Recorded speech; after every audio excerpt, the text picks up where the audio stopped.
Good morning. This is Chapter 3 Sports Media Navigating the Landscape.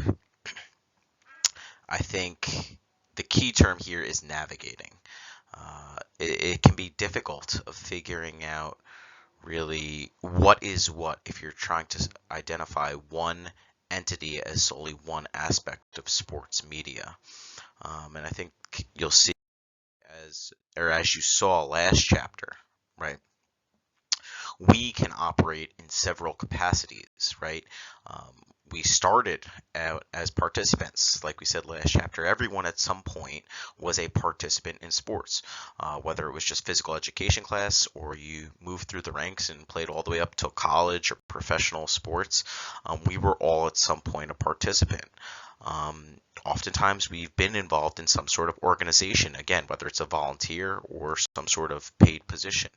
Um, Lately, more and more people are being involved within media entities. And then lastly, odds are if you are taking this class, you should be a fan, right? You should be a fan. I mean, if you're taking this class and you're not a fan of any sports whatsoever, I mean, I would question why you're taking this class, or at least what your what your overall future is. Um, but I think the key here is the blurring of the lines, right? The blurring of the lines. And I think with sports media, it doesn't get any more blurred than that. Woo! Who this? Who is this gentleman? As I'm sure many of you know. Right? And why are we talking about him? Why are we talking about him? If you don't know, this is Dave Portnoy, right? Owner, founder of Barstool Sports. Love him, hate him, love his organization, hate his organization, complain that they don't talk about sports, whatever it is. He's a perfect example of really kind of what we're looking at this chapter. He started out really just as a fan, right? And he started out as a fan and I guess what some people might call user generated media. From a fan, he worked really hard and he's built up an organization known as Barstool Sports, which is obviously well beyond sports at this point. This media entity. Is he new media? He's definitely probably a new media, and some people in the traditional media for sports probably um, don't view him in high regard. But love him or hate him, his company really is a major factor within news media. And again, it started from sports media. I think his story is unique, and I think many people probably strive to follow, or at least for his success, and some probably to follow in his footsteps. Um, I mean, I love sports media. I love social media, and it's unbelievable how it's grown. Right? Every single person nowadays has a podcast. If you have a voice, you start a podcast, and we're all kind of striving to build up these followings. And really, no individual, at least in my opinion, has really done it better than this guy. You could talk about like Joe Rogan, you could talk about a few other people, but he's done a phenomenal job of building this brand, which really started out of sports. So, to kind of start this chapter, at least the elements from the text, is what do we know? Well, there's been tremendous growth in sports, obviously, as we've discussed, and then there's been a growth in consumership. Right, that's why sports has grown, because we're consuming it more. In addition to us consuming it more, we're not just watching it more on TV, but we're consuming it in more modalities. Right, we're consuming it on the television, we're consuming it in the newspaper, and then obviously we're consuming it via our phones, whether it's Instagram and social media, whether it is apps. I mean, I was trying to think about it. I don't know how many times I open my ESPN app per day. On a football Sunday, I probably open my ESPN app 40, 50, 60 times per day. Um, and it's what, 7:30 in the morning right now, and I've probably opened up my ESPN app 8, 9, 10 times already. right? We consume it at higher frequencies. We want a lot of information, and the speed at which we consume it or demand it, right? We demand it is consumed in seconds now instead of hours or days. As soon as a headline is announced, we expect to read as much about it as possible. If I see a headline that a player has been traded or that a player has been injured, I'm constantly refreshing, going to multiple outlets, trying to find out the nature of the injury, how long is a player out, what was the nature of the trade deal, and I really want to know right away, right? It's sent in various group chats, and we'll begin the discussion. It's no longer, it used to be hours, and then obviously before that it would be days, right? There would be a sports game, and if you didn't watch it on TV, you hear about the next day on news. It is absolutely in seconds now, and I think that's what makes it fun, and that's why because we love that. We love that we can get this instant access of information. Now, with regards to the current landscape, the book outlines four aspects or four elements of the current landscape for sports media. There's traditional media, there's quote unquote new media, obviously we have social media, and then user generated sports media. Right now, do not think of these as distinct entities or distinct elements, right? Many of these things have heavy crossover, right? So traditional media might be someone like a television news anchor, right? If you look at Stephen A. Smith, Stephen A. Smith would absolutely fall under the traditional media category, but guess what? Stephen A. Smith has various social media platforms to continue to grow his brand, right? He's all over Twitter, he's all over Instagram. Anytime the Knicks win, especially when the Knicks were on a big run 2 years ago, he was posting all sorts of videos. So these are not distinct elements. There's heavy crossover between all of them. So, what is traditional media? Traditional media would really be defined or fall within television, newspapers, and magazines, right? As of this point in time, really ESPN rules all. It has the largest following. It is the biggest brand, right? It has entire new television stations that are devoted to sports media 24/7. It has multiple stations, multiple offerings. What have we seen as changes? And that's the important thing with traditional media. Traditional media has had to shift to maintain its relevance. They have had to shift the way they operated, and this is in various capacities. So like a beat reporter is someone who follows a specific team or organization, like the New York Knicks, the New York Giants, whatever it is, and they used to travel with the team. But this is no longer the case because of emerging technologies. They don't have to travel with the team. Instead, they could text, friends they have on, and that's often what happens is beat reporters become very friendly with coaches, assistant coaches, athletes, towel boys, water boys, whatever you want to call it. They become friends with them. They could now text them. They could FaceTime them. They don't have to travel with the team to get instant updates of what's going on. Other changes would be newspapers, right? Newspapers eliminating box scores. Like we used to get the newspaper, 25, 30 years ago, and there'd be a box score of like the records in the MLB, the box score of a game, right? And this is really now just wasted space because no one goes to a newspaper when somebody wants to know the box score of a game, or when somebody wants to know the records within the MLB, right? They're not going to go buy a paper, right? They want that instant access. They open up their phone, they open up ESPN, or they go to MLB.com and they find the instant records or stats or whatever you need. So stats are something that's really kind of been removed from a lot of those hard copy elements. Instead, they've shifted towards what we would call color commentary, which is like more of an in-depth analysis of what's taking place, or honestly just something that's going to keep the fan interested, right? Form of consuming the actual game. Now, this is interesting.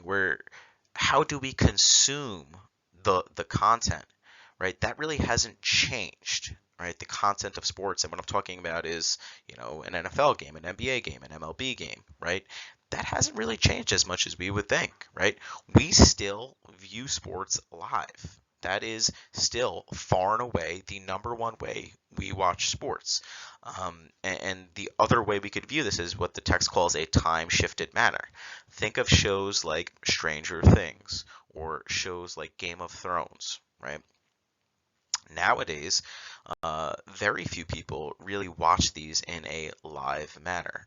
Instead, what they do is they watch them when it works best for their schedule.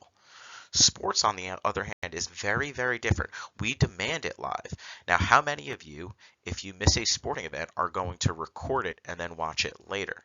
Most of you will not, right? Most of you will not, unless it's part of your job and you're looking for I don't know, insights into film, right? The vast majority of that for sports, 3% of sports are watched in what we would call a time shifted manner, right? And that is in stark contrast to other television genres, right?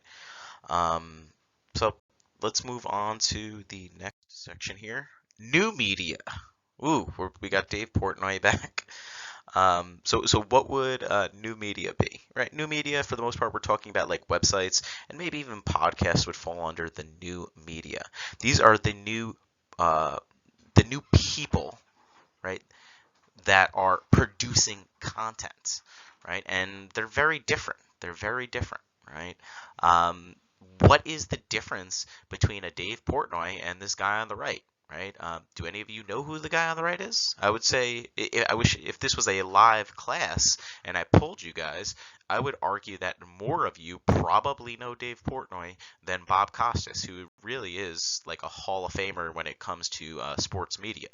Um, New media. What's the difference between Draymond Green and Mike Greenberg? Do any of you know who Mike Greenberg is? Once again, I would imagine more of you probably know Draymond Green, the probably Hall of Famer on the Golden State Warriors, than Mike Greenberg, who's,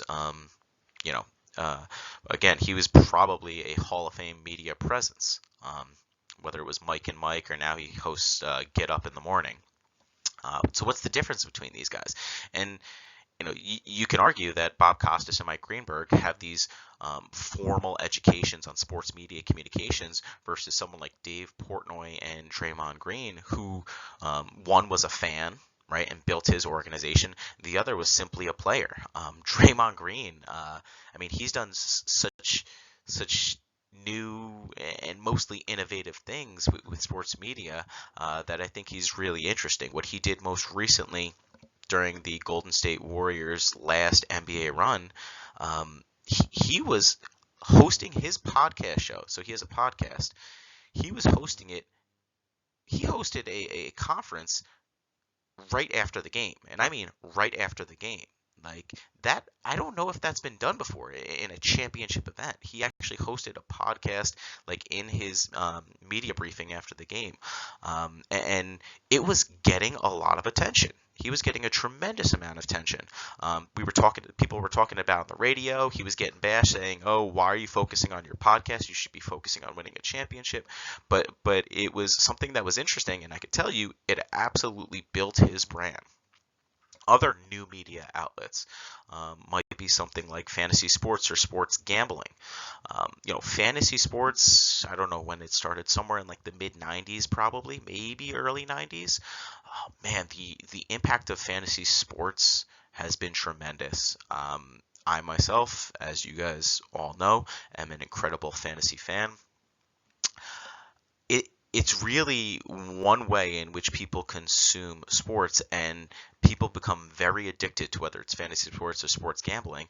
And you have sports like Roto World, right? Roto World was just owned by NBC.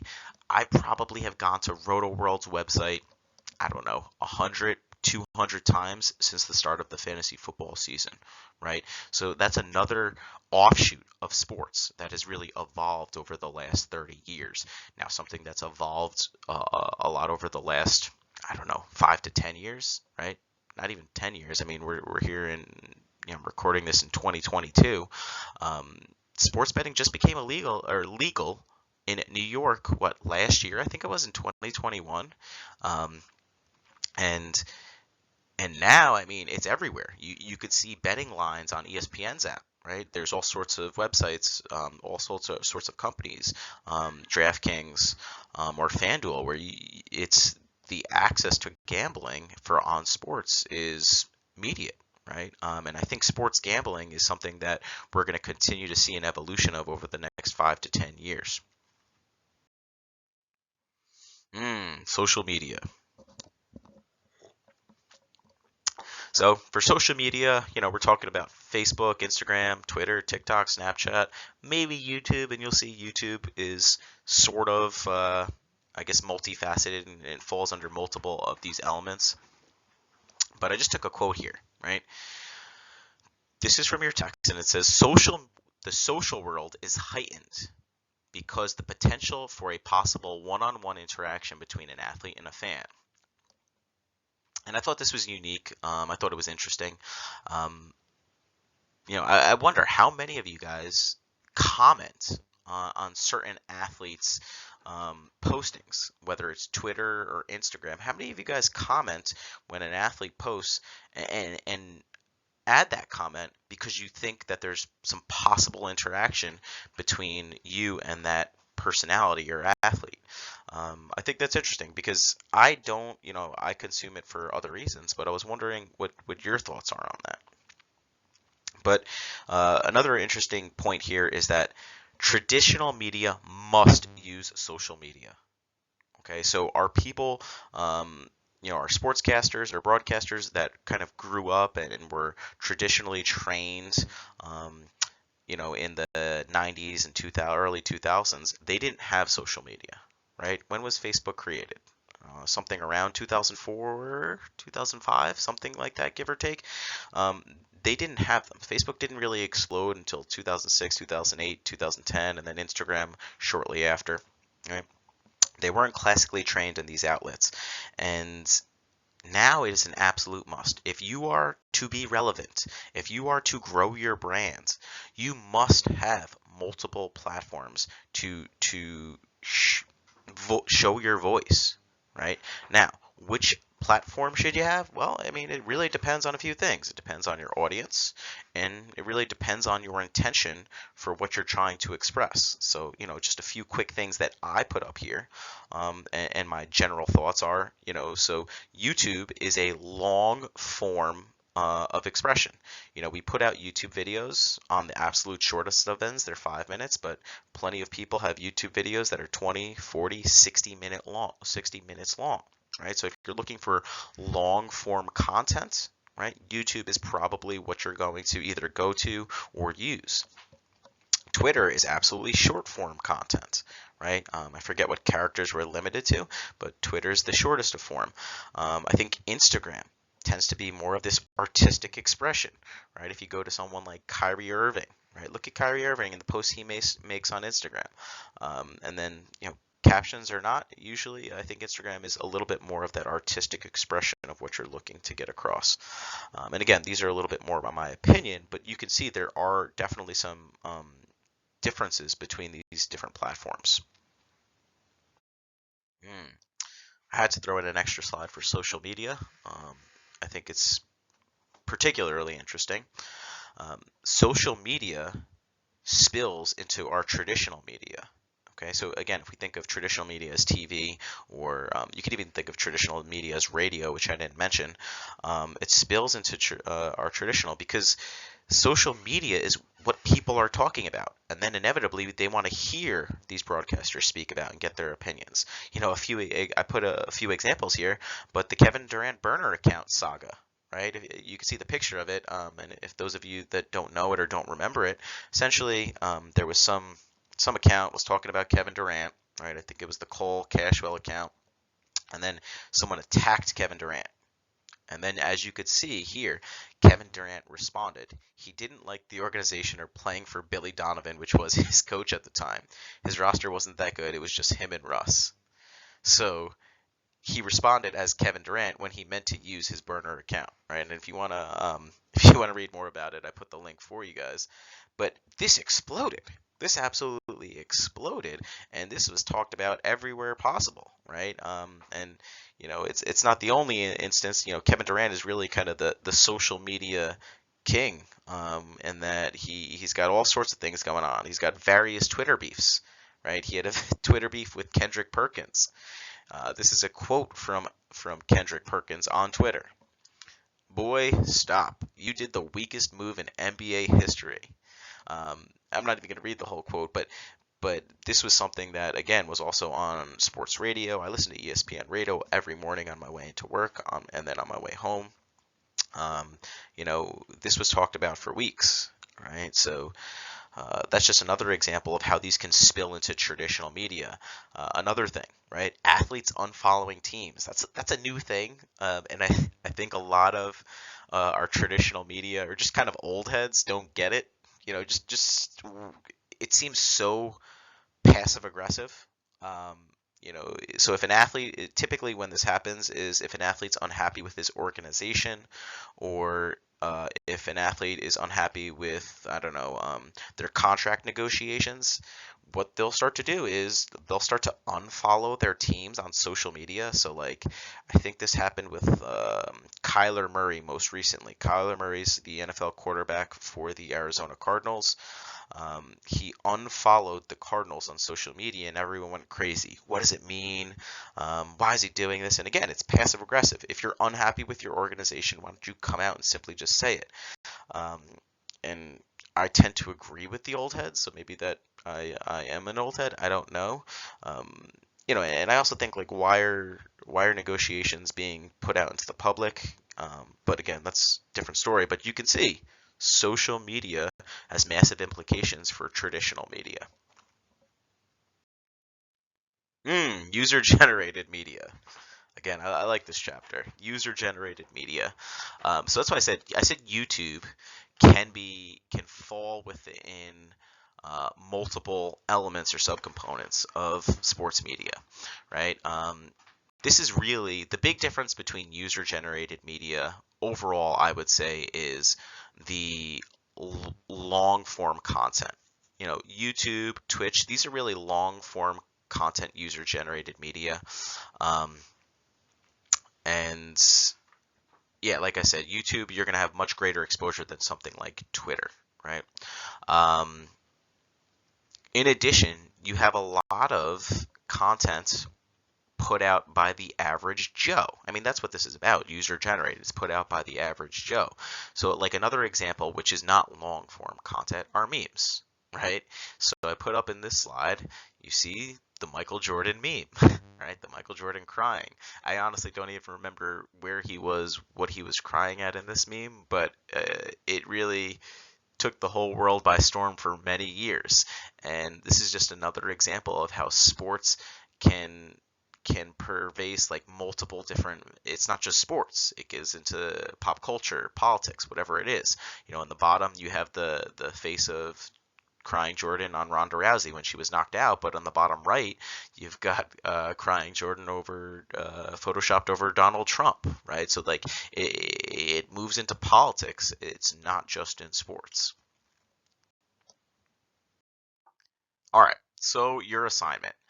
um, I'm a big fan of quote unquote new media personalities. Like, Draymond Green, I love. I think he did something that was new and original. And he's got his own podcast, where he like I said, for the NBA Finals, he was covering it, like, pretty much instantly. Sometimes in his post game news conference, sometimes he was doing it at his house afterwards. But I think it was very controversial, and it really was something that helped build his brand. So what I want you guys to do is find a new media personality. Remember, it doesn't have to be an athlete. It can be an athlete. There's plenty of athletes now that are hosting all sorts of podcasts or media, Instagram pages that have tremendous followings. Find a new media personality. But don't just find a personality. Find one specific topic they covered. So the example I gave was Draymond Green and the NBA Finals, right? Summarize that topic. What were they speaking about? Also, explain to me, why did it gather attention? I gave to you the Draymond Green thing, right? Why did it get attention? How was it unique from what others were speaking about? I think that's also important.